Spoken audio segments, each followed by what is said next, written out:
नमस्कार, आप सभी मित्रजनों का मैं स्वागत करता हूं। आज भारतीय जनता पार्टी मंडल सिंगरौली के द्वारा दोपहर 12 बजे भारत के पूर्व वाणिज्य मंत्री कमलनाथ एवं चीन के राष्ट्रपति शी जिनपिंग का पुतला दहन किया गया। क्यों दहन किया गया? क्योंकि कमलनाथ ने गांधी खानदान को चीनी पैसा मुहैया कराने के लिए देश के साथ आर्थिक गद्दारी का पाप किया है। कमलनाथ ने चीनी प्रेम के कारण भारत के कुटीर लघु उद्योग तथा व्यापार को बड़ा झटका पहुंचाया है।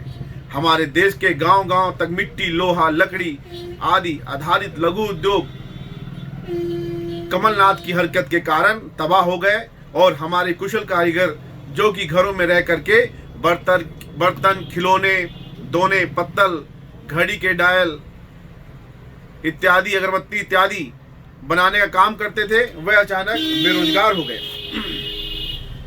दुर्भाग्य से गांधी खानदान की सेवा करने वाले इस व्यक्ति को मध्य प्रदेश का मुख्यमंत्री बना दिया गया, जो कि प्रदेश के लिए बाद में एक कलंक साबित हुआ। इसलिए भारतीय जनता पार्टी ने तय किया कि वह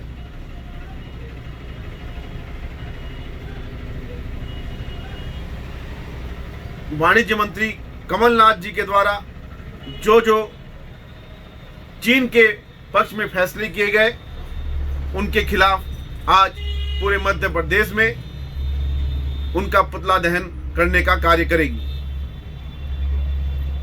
आज जब चीन के बॉर्डर पर माहौल खराब है, तब कांग्रेस द्वारा जिस प्रकार से भारतीय सेना के मनोबल को गिराने का काम किया जा रहा है, वह सहन नहीं किया जा सकता।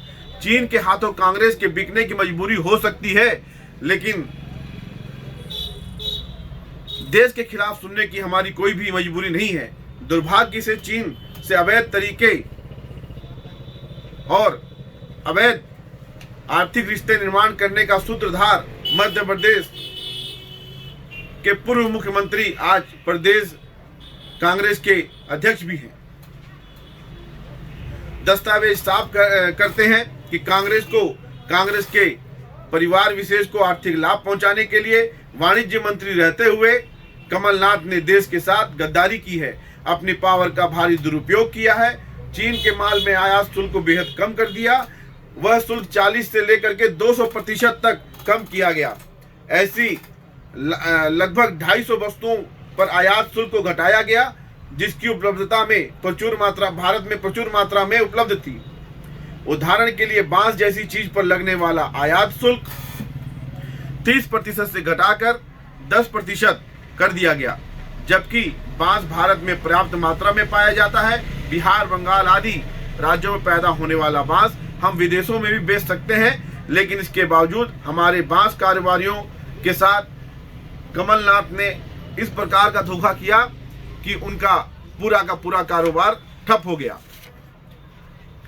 देश के संगठन आरसीईपी में सम्मिलित होने के लिए मजबूर किया, जबकि चीन को छोड़कर आरसीईपी के अन्य देश जापान, कोरिया आदि से हमारे व्यापारिक रिश्ते पहले से ही थे।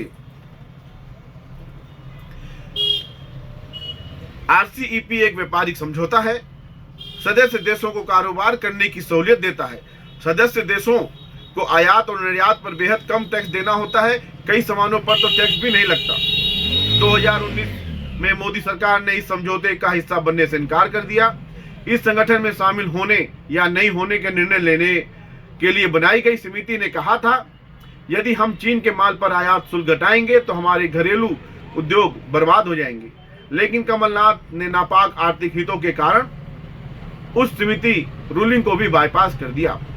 दस्तावेजों में दावा किया गया है कि अगस्त 2008 में चीन दौरे पर राहुल गांधी ने एक MOU साइन किया, जिसके बाद चीन को भारी रियायतें मिलनी शुरू हो गई।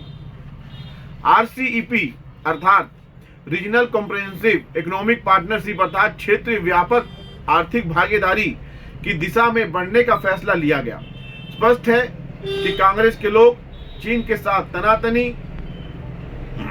के बीच भारत सरकार के विरुद्ध और भारत की सेना के विरुद्ध बयानबाजी क्यों कर रहे हैं। हमारे यहाँ कहावत है, जैसा खाओगे अन्न वैसा होगा मन, यह कहावत आज भी कांग्रेस पर खरी उतरती है, क्योंकि उन्होंने आयात शुल्क के माध्यम से चीन का गंदा पैसा खाया है।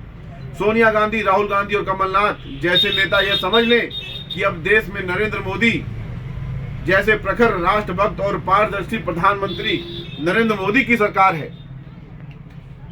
इसलिए भूतकाल में देश को बर्बाद करने का जो कारनामे आप लोगों द्वारा किए गए हैं, उन्हें एक एक करके बेनकाब किया जाएगा। देश के साथ गद्दारी करने वाले अब बख्शे नहीं जाएंगे। कांग्रेस के नेता भारत की सेना का मनोबल गिराने के लिए कितनी भी घटिया हरकत कर लें, लेकिन पूरा देश और भाजपा के करोड़ों कार्यकर्ता प्रधानमंत्री जी के नेतृत्व में भारत की सेना के शौर्य और पराक्रम के साथ खड़े हैं। भारत से अब वह दिन विदा हो चुके हैं जब ओसामा जी होते थे, हाफिज साहब होते थे, कश्मीर में पत्थर फेंकने वाले मासूम और भटके हुए नौजवान होते थे। आतंकियों के इनकाउंटर से माँ रात भर रोती थी और चीन के गले में हाथ डालकर वर्ग मील जमीन उपहार में दे दी जाती थी। वक्त बदल चुका है। कांग्रेस के नेताओं को समझना हो तो समझ लें, वरना देश की जनता समझाने के लिए जाग चुकी है।